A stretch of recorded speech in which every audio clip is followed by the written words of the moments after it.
Okay, hello everyone. Welcome to Public Observing at Haverford College over Zoom. My name is Nathan Walheis, and I will just be acting as the current running head and also just making sure we stay on schedule for our planned events. Starting off, we are going to have James, Garland, and Kate Gold. James, if you could, are you ready to show off some Stellarium stuff? Sure. Hi, my name is James. Hi everyone, I'm Kate. And we're here in the 12-inch dome at Haverford, where we have our telescope here. It's a little cloudy right now, so we're going to be doing some virtual planetarium stuff. So let me get my screen sharing and we can dive in.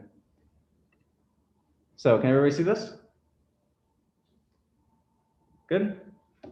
So this is a live simulated view of the night sky from here at Haverford.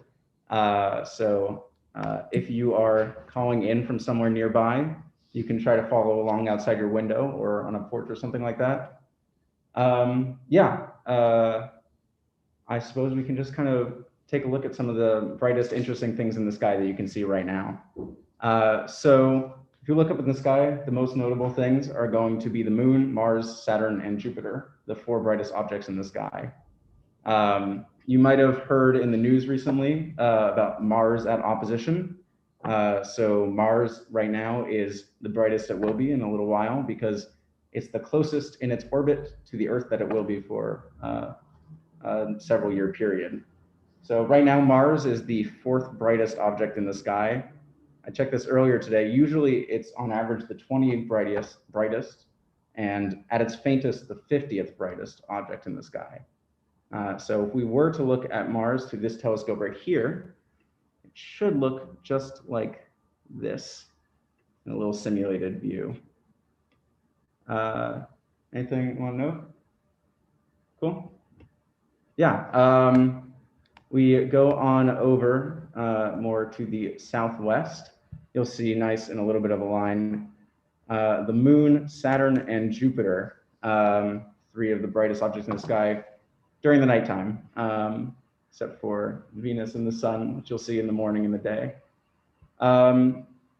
Let's take a look at Jupiter right now. So Jupiter is one of the most obvious things in the sky,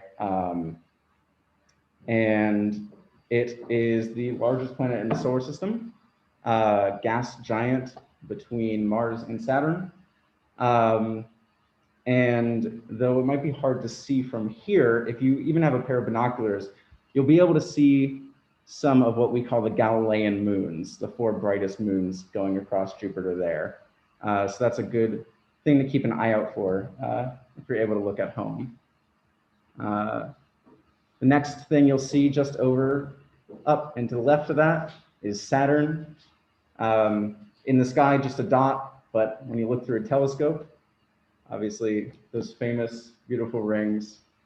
And hopefully if the weather clears up, we'll be able to take a look at all of this later today through this telescope. Let's see. Yeah, anything you want to take a look at in particular? We've got all of space in this wonderful program right here to pick from.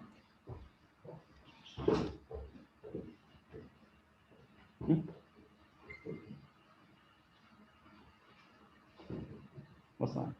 Sorry.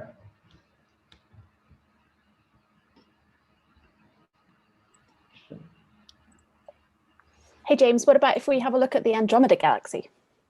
Absolutely. Let's take a look. So you have this handy search window on the side here, and we can take a look at Andromeda Galaxy, please. So yeah, Andromeda is the closest major galaxy to the Milky Way. This is one of the most distinct, unusual features in the sky if you happen to have very dark skies out. Not the closest galaxy to the Milky Way, because we do have little tiny satellite neighbor galaxies that orbit around us. But we take a look and zoom in here, you'd be able to see the magnificent spiral patterns that you see in a galaxy not too unlike our own. Actually, one fun thing I can do right now, though this simulated sky is already a lot clearer than what we get to see here, I can turn off the atmosphere just for the visual effects, none of the other problems that would come with that. And we should get a much crisper, clearer view of everything. Let's see, pull up the chat. And yeah, if anybody has any questions about anything we're looking at or wants to take a look at anything else, put it in the chat and we can give a little bit of a tour. Other interesting things about Andromeda, Andromeda and the Milky Way are on a little bit of a crash course towards each other. So not as scary as it sounds, although it's spooky stargazing, so maybe I should play that up a little bit more. Yeah, several billion years from now, Andromeda and the Milky Way will start to merge with each other. Sometimes we'll see this happening in other galaxies around us through telescopes, and is a really magnificent sight. I'll actually see, there's a list of, excuse me, sorry, interacting galaxies. So James, we have a question.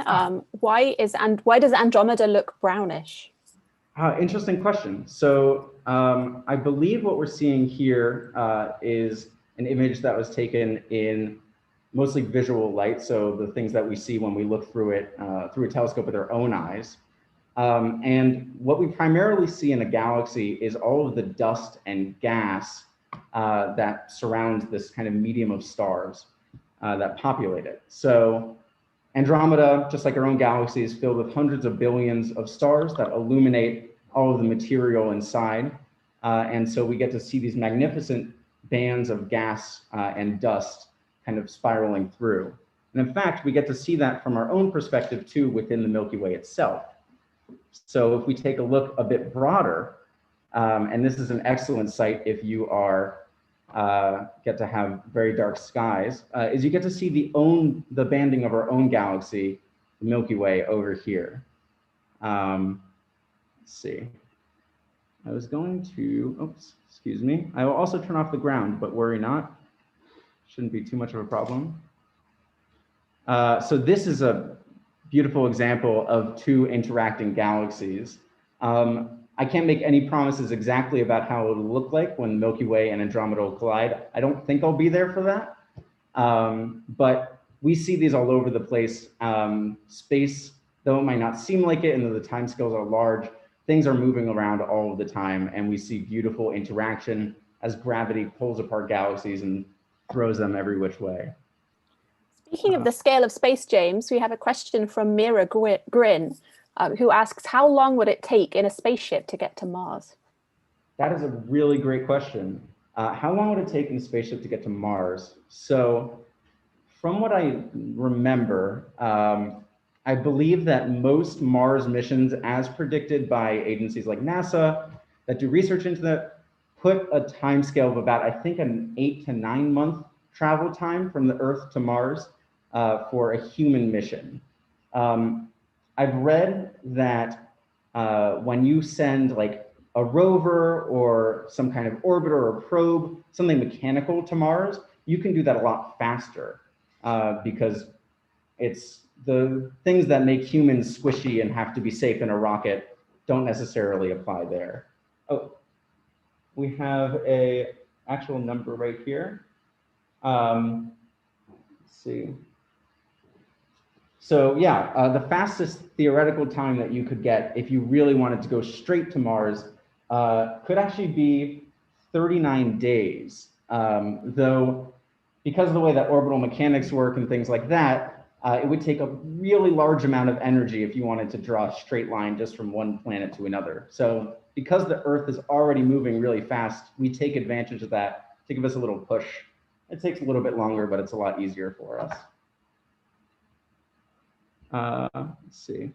Oh yes, as Karen says, 9 months for a Hoffman transfer orbit, which is the lowest energy, delta V, I think, change in velocity that you need to create to how fast you're going in order to get from the Earth to the Mars. Yeah, it's what they recently suggested they would do in the Netflix Away, the series where they go to Mars. There's another question. This one is about colliding galaxies. What will happen when Andromeda and the Milky Way collide? Fascinating question. I'm going to go a little off topic on the screen just so we can look at Mars while I talk about what we were just looking at. So space is really, really vast. And so even though we have galaxies that look like single large objects, when they pass through each other and the gravity is mixing everything up, individual stars, solar systems just like our own, are probably going to be okay. Things will get thrown all over the place. But what we'll see from the perspective of the Earth is most likely kind of the banding that we get to see in the Milky Way now stretched out just like we were inside that other one we were looking at there. And much later on in that timeline, we'll see this gravitational kind of jumble start to coalesce and form into more of an elliptical abstract shape of a galaxy. And it'll lose that spiral structure and just kind of become a new coalesced object as a galaxy. Something in the chat here. Stars of form, not as much gas in them. I don't know enough right now to comment on that. But yeah, what we'll see in the long term of things is that we'll have these two spiral galaxies merge and eventually cool down into this elliptical, almost spherical egg-like kind of galaxy. I can pull up one. Let's look for M87. Excuse me. So M87 is a massive elliptical galaxy, an example of one that we have right here. Not as stunning structurally as these spiral galaxies that we get to see, but a really interesting example of how our universe kind of evolves over time. If you'd like, I can show real quick what this looks like. There's a NASA simulation of the merger, which is kind of fun to look at. Absolutely. Should I turn off my screen share? I would need to, yeah, I would need to steal screen sharing from you. Oops. So this shows, this top panel here is showing what it looks like right now. You know, the Andromeda Galaxy is pretty small from a dark side, and then it gets bigger and bigger, and then all of this fun star formation and sort of chaotic stuff, and then eventually it calms down into the final panel, into an elliptical galaxy, just like James just showed. So back to you, James. Sure, thank you for that. That was a wonderful visual. I just noticed that we have one more question in the chat here that I think we can answer in time. How far is Pluto away from the sun? That is an excellent question that I can check the number for right now. What I can say is that Pluto is one of the farther objects in our solar system. It's in something that we call the Kuiper belt, which is essentially like the asteroid belt, but much farther out on the edge of our solar system. One really interesting thing about Pluto is that its orbit is really unusual. It's very eccentric, is what we call it. It doesn't have a strong circular pattern or approximately circular pattern like we see in the Earth or Mars or Jupiter, Saturn, or the rest of the major planets. And so because of this, the distance from Pluto to the sun changes as it goes around in its orbit. In fact, it happens so much so that Pluto can be farther away than Neptune's orbit in one part of it, and come in and cross over Neptune's orbit and be closer to the sun. So it varies a lot. It's a very slow orbit. I think it takes on the order of like 200 years or something like that, maybe, to go around the sun. Maybe, don't take my word for that number. Why is it not circular? So yeah, we have a question from someone visiting in the dome right now, a photographer who's helping us out here, which is that why isn't the orbit circular? So I believe the reason for that is that when you have the Kuiper belt, which is a lot of like smaller objects that didn't coalesce as much from the early creation of the solar system. There was a lot more instability at the time, I suppose. And so when you have large objects that clump together and become Jupiter or Earth or things like that, they more naturally, I think, clear a circular path. I don't think that's a perfectly satisfying answer. If anybody else wants to chime in, if that's all right. Yeah, it's a pretty good answer. The other planets are so much more massive than Pluto, excuse me, that they kind of swept up everything else that was in their orbit, and in that process, the orbit became more circular. And so Pluto is not massive enough to have done that, and so seems to be a little bit of an outlier, but gets to be the prototype for a new class of planets, the dwarf planets, or Plutinos, sometimes called Plutoids. So that's cool. So thank you very much, James, for your little presentation. We are now actually going to be shifting over to Aaron for his presentation.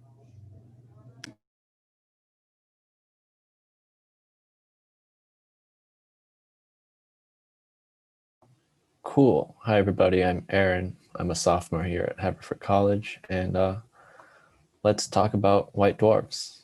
So white dwarfs are dead stars, and let's first talk about how they form. White dwarfs can form by two ways. First, from a red dwarf, and second, from a normal sun-like star. So a red dwarf is much smaller than a sun-like star. Here's a somewhat to scale comparison. A red dwarf, because it's a lot smaller, it's also usually less hot, and it also cannot burn. It's not heavy enough to burn helium, and this means that it would not expand into a red giant in its later life cycle. So what happens is the red dwarf eventually fizzles out and cools down, and since it's not held up by fusion, it just shrinks, and as it shrinks, it heats up and becomes a white dwarf. And it heats up, and that's why the white dwarf, it burns white as opposed to red. An example for a red dwarf that's nearby us is Proxima Centauri. Its more well-known neighbor is Alpha Centauri, and actually red dwarfs are probably the most common types of stars in the Milky Way galaxy. And this also means that most stars will turn into white dwarfs. Let's talk about the other ways white dwarfs can form, and this is a little more exciting. And this is from a sun-like star. So in a later life stages of a sun-like star, it starts burning helium, and once it starts burning helium, it puffs up really big and turns into a red giant. And to get a better sense of this seems just like a rectangle on a screen. When I was making this slide, this is how big the circle is actually compared to the sun-like star. So it gets really big, and it shrinks and expands a couple times, and eventually it sheds about half of its mass into the surrounding space and forms a planetary nebula. And this is the exciting part. It doesn't supernova because it simply doesn't have enough mass to fuse carbon. Is that correct? It's not big enough to collapse on itself and do crazy stuff. So a little more about the properties of white dwarfs. White dwarfs are very small and very dense. It's, as before I mentioned, that it sheds about half of its former mass, but so it's currently about half of its former self. But the radius is much, much smaller. It's about 1/100th to 1/50th the radius of its former self. So that means it's very, very dense. Here's just some pictures of pretty planetary nebulae. So what happens when it gets that dense is that the atoms get physically pushed closer together. In normal matter, the electrons are very far from the nucleus, and the nuclei are also very far from each other. But since there's no fusion going on, gravity just smushes all the matter together, and the electrons get very close to the nuclei. And it's called electron degenerate matter, and that also means that basically means the electrons don't have space to get even more energy. So they're all at the same energy state. I hope that made some sense. And also, white dwarfs are pretty hot. This is an example, I didn't caption it. It's one of the brightest stars in the sky, Sirius.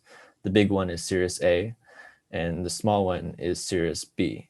And even though Sirius B is much, much smaller, as we can see, the surface temperature is as hot as Sirius A. Let's talk about some fun stuff. White dwarfs, if they have a companion star, can actually reignite itself and become a normal star or a neutron star. A neutron star is what happens if there's so much mass that electrons get pushed into the protons and kind of neutralizes each other. So what happens when a white dwarf is next to a companion star, when that companion star expands, when it starts fusing helium, that white dwarf can actually suck away the matter in that companion star.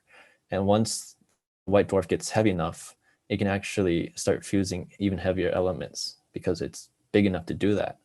So it would explode in a supernova and may possibly turn into a neutron star or become a living star again. And that's about as much as I will talk about white dwarfs. And if you have any questions, maybe we can answer that. Thank you.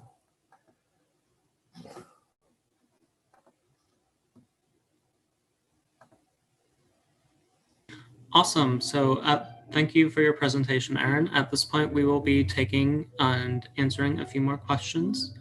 It looks like there's a question from Myra Grin as to whether there's life on Proxima Centauri. Do you want to answer that, Aaron? Sure. I don't think there's life on Proxima Centauri. It's a star, so it's still pretty hot. So I wouldn't say there's living things on Proxima Centauri. And I'm not sure if there are planets orbiting that system. It's a binary system. There are planets? Yeah, it was a surprise to find planets. So there are planets, but it would be the star is much cooler and redder than our sun. So if there is life on a planet, the sky would look very different and it would be very different kind of life.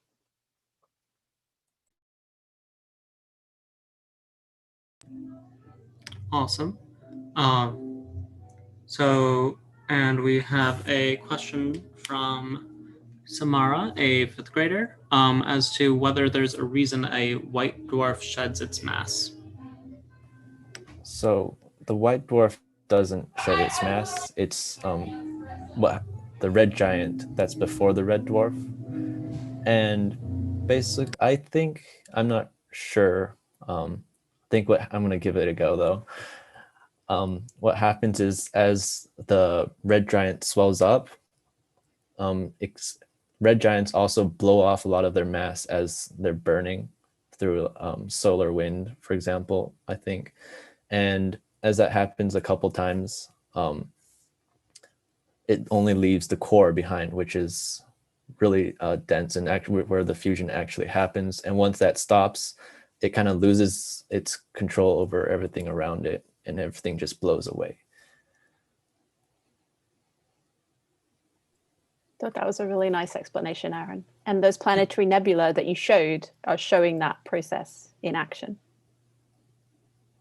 Yeah.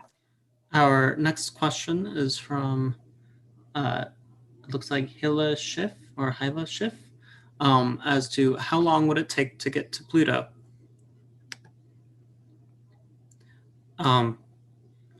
So I guess that depends. I guess I'll try to answer this one. I don't believe we're planning on sending any manned missions to Pluto currently. Pluto is on average around, I think it's 39 and a half astronomical units, so almost 40 times the distance of our Earth from the sun. So pretty far away. We can look at the closest, which would be around 27.5 AU. We can compare that to Mars, which is, I think, roughly 2 AU away or so. Yeah, James? I was going to say, we do have one good note to know how long it would take, which is that the one probe that we sent to Pluto, which is a New Horizon probe, I just checked this is not off the top of my head. We launched it in 2006 and it got there in 2015. So it took 9 years for that probe to get out to Pluto.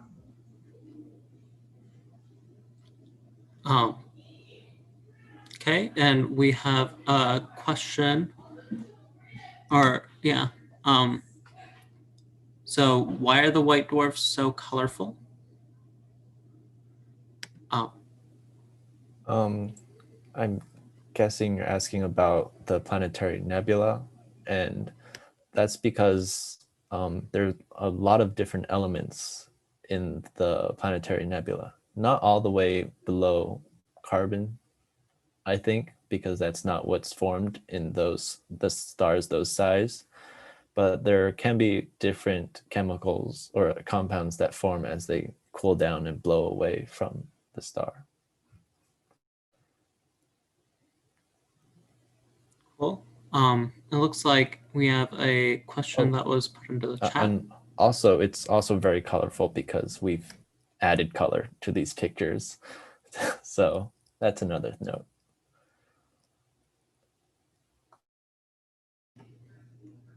Yeah, most of those were 3-color images, I believe. So we can look at the various sort of spectra that the elements from the planetary nebula sort of drop off. So like, if people are familiar with how fireworks work, the colors for fireworks burn from ignition of certain metals and other molecules. It's a kind of similar principle as to like what sort of colors the elements in space sort of emit. They release photons at specific frequencies, and we're able to capture those in our telescope and like measure the frequencies, and then from that we're able to make colored images. There's another question. There's another question from Adrian Soto. So observe the first direct evidence of. Let's come back to that one, Nathan. What about the question from JT about when Beetlejuice, the star in Orion, might explode? I believe the answer for that is around 100,000 years from now. But maybe next year, so a bit of a margin of error there, right? I suppose. There's some recent research that went into finding that Beetlejuice, I believe, was closer than we had originally estimated it to be, and not quite as, like, still very massive in terms of volume, wrong adjective to use. Still a lot of volume, still a very big star, but not quite as humongous as we believed it to be. So yeah, there's definitely a margin of error, but a lot of estimations are around 100,000 years from now.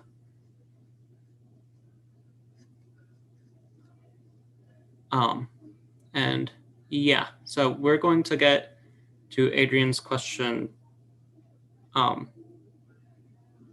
later because that one looks complicated. And it looks like... Don't worry, we'll save it. We'll get to it. Yeah. It looks like the next item on our agenda is we are right in time for James and Kate again. Any news on whether the telescope is good? Yeah, so unfortunately, it's still pretty cloudy out here. However, we have an alternative plan. Yeah, and so we're going to be showing you telescope tours of our 12 and 16-inch telescopes. These are stationary telescopes that are mounted up in domes. Yeah. And the domes can open up. Right now, we're not going to be doing that because it's high and our telescopes aren't completely set up. But we can show them off. And the structure of this building, and we can show it off better whenever we're able to meet in person. But it's very similar to other buildings that are around the world. And so there's buildings with very similar architecture. And we have one of them. And they were originally built for a specific kind of study. And another time we can go more into that. But for now, we can show off what we have. This is a 12-inch Meade telescope. It's not completely set up right now, but we have some of the dust covers off. And typically you can turn the lights out. So for the moment, I can show that here there's red lights, we can turn those on. We can have other lights off, and we would want our lights to be off like that for the most, for the least light pollution, even from coming within our own dome. We can also rotate the dome, and we do that with the switch off the side here. I don't know if you can see it. And I can demonstrate that now, even though it's closed. Just come in a second.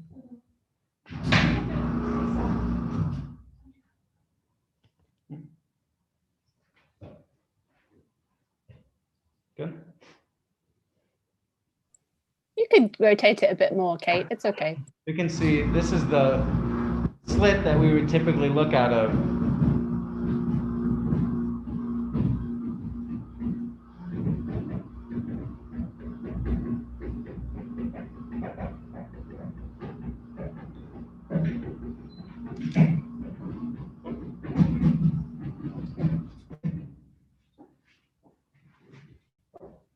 So yeah, this is one of the great things about being up here is that we got a nice 360-degree view of the sky, or at least that would be true.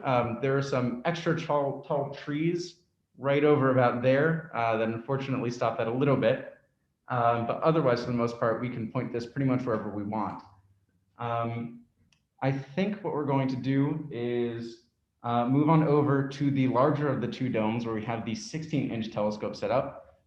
It's a little bit more complicated. It's got a little bit more tech on it that we can walk through. So I'm going to very carefully walk over there with my computer now. One fun thing to note is that we get to open the dome and close it using this rope mechanism. So no fancy buttons or anything. You just got to give this thing a really good tug. So yeah, let's move over.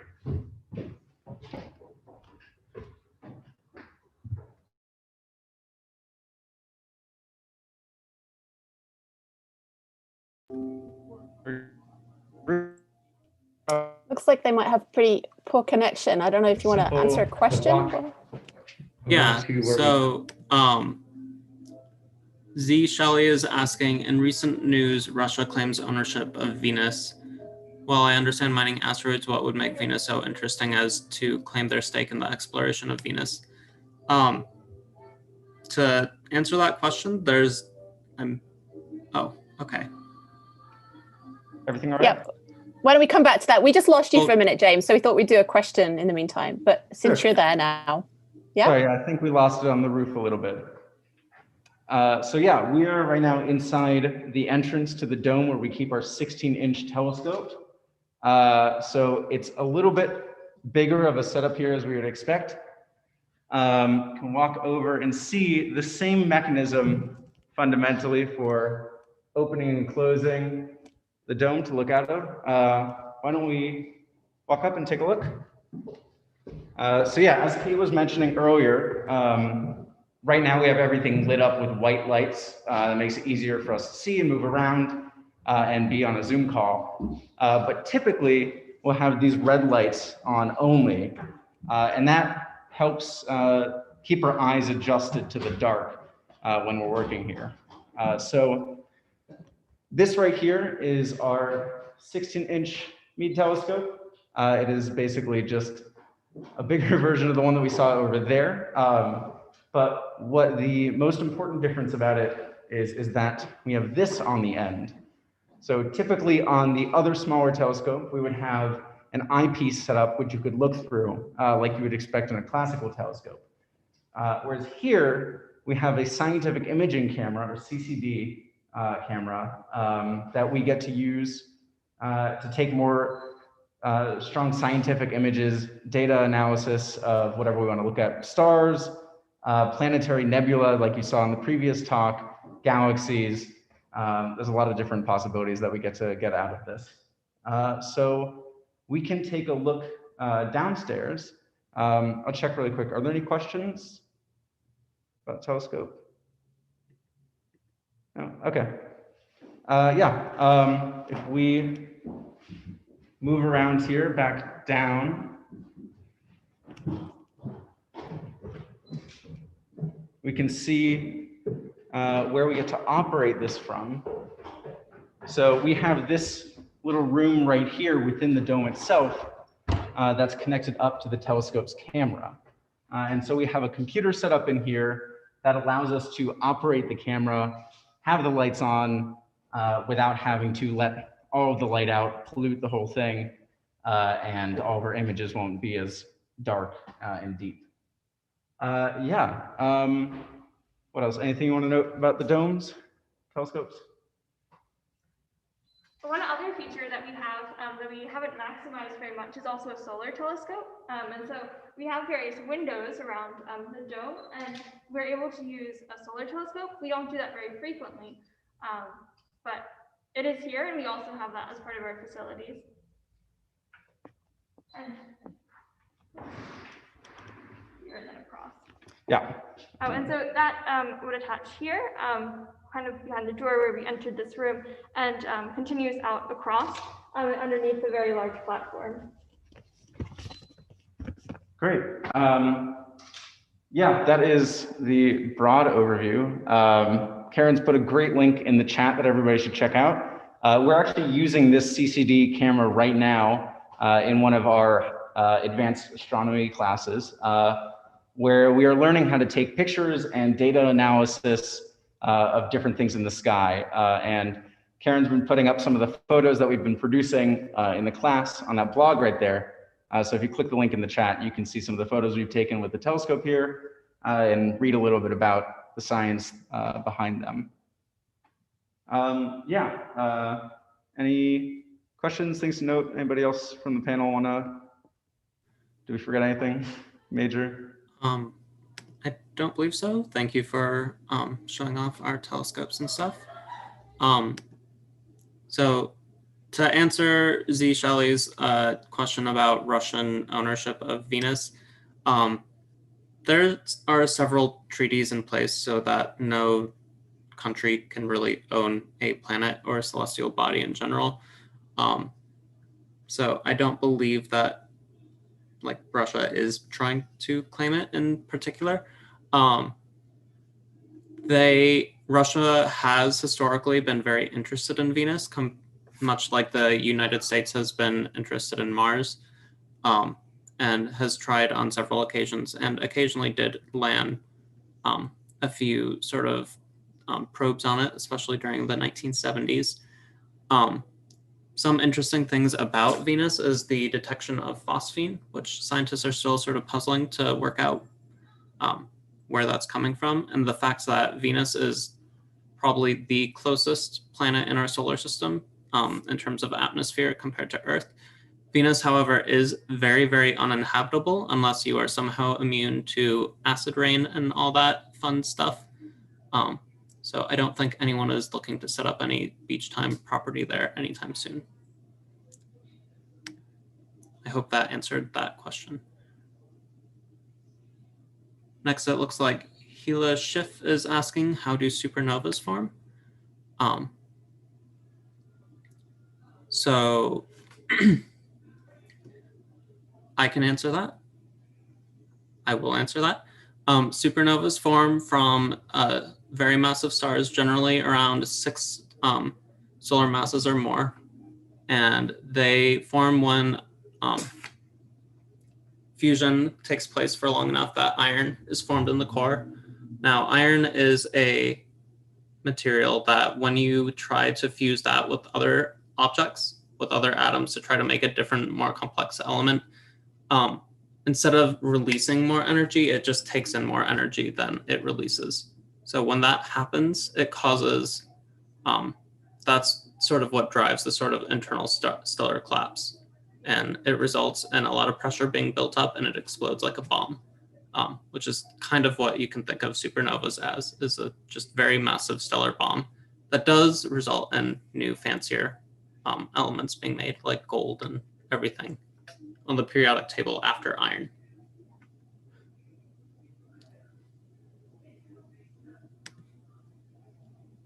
Why did we choose to explore Mars? I think a large part of it was just to see if we could. You know, it's a planet, it's a rocky terrestrial surface, similar-ish to the moon. Can I jump in with some ideas? Please, yes. I think you pretty much just covered it. It's the nearest planet with a sort of comfortable surface. So Venus has a surface and in some ways is more similar to Earth, but we have the whole sulfuric acid rain stuff going on, and the probes at Russia landed on the surface. I think the longest lasting one was about an hour. I didn't look up that number, so I might be a little bit wrong. Whereas Mars is, you know, has a sort of room temperature, peak temperature. So peak temperatures aren't too uncomfortable. The lower temperatures are well below freezing. It has a very thin atmosphere, so you can't breathe on Mars, but it's not so different from Earth in some ways. So it's kind of interesting to explore the difference, I think. And it's relatively nearby.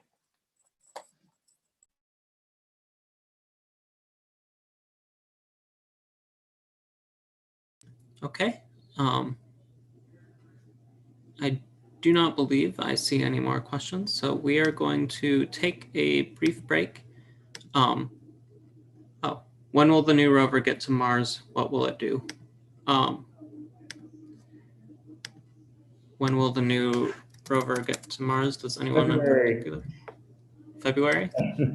February? Yes. James knows it's for, yeah. Okay. I know it Thank has you, a James. helicopter. Ooh, The first helicopter on Mars. okay. And I presume it will just collect more samples, and so we can get some more geoscience going on there. We're going to take a brief break and intermission. We will be hopping back on at 9:30, so everyone can like get up and walk around, shake all that stuff out. Okay, see you all soon.